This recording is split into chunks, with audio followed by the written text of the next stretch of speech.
तो बुलेटिन की शुरुआत कर लेते हैं इस वक्त की बड़ी खबर के साथ। राहुल गांधी को शहजादा कहने पर प्रियंका गांधी ने पलटवार किया है कि शहंशाह नरेंद्र मोदी महलों में रहते हैं, किसान महिलाओं की परेशानी नहीं समझते, मोदी के आसपास के लोग उनसे डरते हैं। मेरे भाई ने यात्रा कर लोगों की समस्याएं जानी हैं।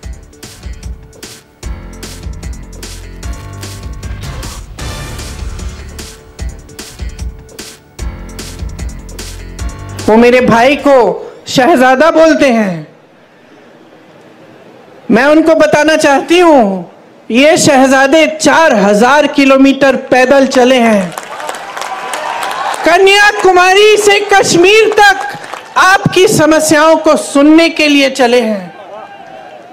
मेरी बहनों से मिले हैं, मेरे भाइयों से मिले हैं, किसानों से मिले हैं, मजदूरों से मिले हैं और सबसे प्यार से मिलकर पूछा है कि तुम्हारे दिल में क्या मुश्किलें हैं, तुम्हारे जीवन में क्या समस्याएं हैं, उनको हम हल कैसे कर सकते हैं।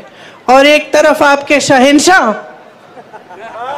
नरेंद्र मोदी जी महलों में रहते हैं।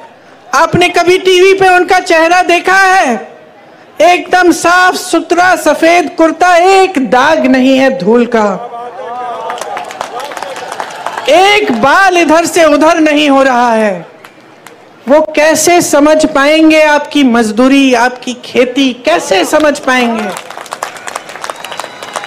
कैसे समझ पाएंगे कि आप किस दलदल में धंसे हुए हो, महंगाई से आप दब चुके हो?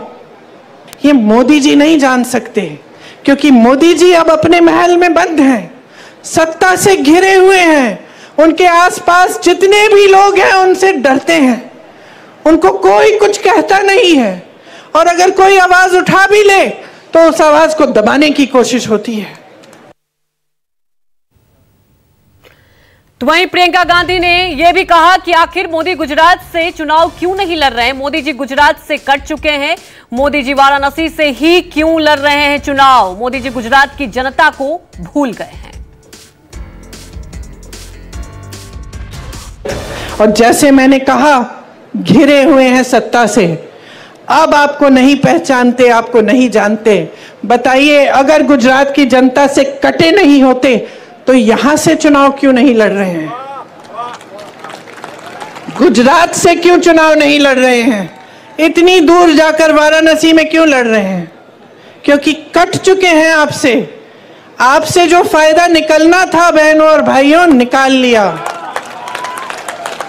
आपने सत्ता दी, मुख्यमंत्री बनाया, कई बार बनाया, यहां उनको सत्ता मिली, नाम मिला, आपके समर्थन से उनको सम्मान मिला, यहां से चले गए प्रधानमंत्री बनने, आपको भूल चुके हैं और आपसे कट चुके हैं। तो प्रियंका गांधी ने जमकर निशाना साधा और कई बार देखा जा रहा है चुनाव प्रचार के दौरान बेहद ही मुखर होकर प्रियंका गांधी प्रधानमंत्री मोदी पर निशाना साधते हुए और सीधे तौर पर इस बार कहा कि राहुल गांधी को जो शहजादा कहते हैं मोदी जी, खुद शहंशाह बनकर महलों में रहते हैं, ना गरीबी को समझते हैं, ना ही महिलाओं के दर्द को समझते हैं। यहां तक कि भारत जोड़ो न्याय यात्रा का भी जिक्र किया कि राहुल गांधी तो पैदल चलकर लोगों से मिले, उनकी समस्याओं को भी समझा। और आपको बता दें कि प्रियंका गांधी ने यह भी निशाना साधा, क्योंकि अगर चुनाव की बात की जाए तो प्रधानमंत्री नरेंद्र मोदी वाराणसी से चुनाव लड़ रहे हैं, तो आखिर क्यों नहीं गुजरात से चुनाव लड़ रहे हैं? क्या गुजरात की जनता को भूल गए हैं मोदी जी? जमकर निशाना साधा है। और सबसे बड़ी बात यह है कि 2024 की लड़ाई, एक तरफ शहजादा बनाम शहंशाह कह सकते हैं, क्योंकि लगातार प्रधानमंत्री नरेंद्र मोदी राहुल गांधी पर निशाना साधते हुए शहजादा कहते हैं, और इस बार प्रियंका गांधी ने इसे लेकर जमकर हमला बोला है।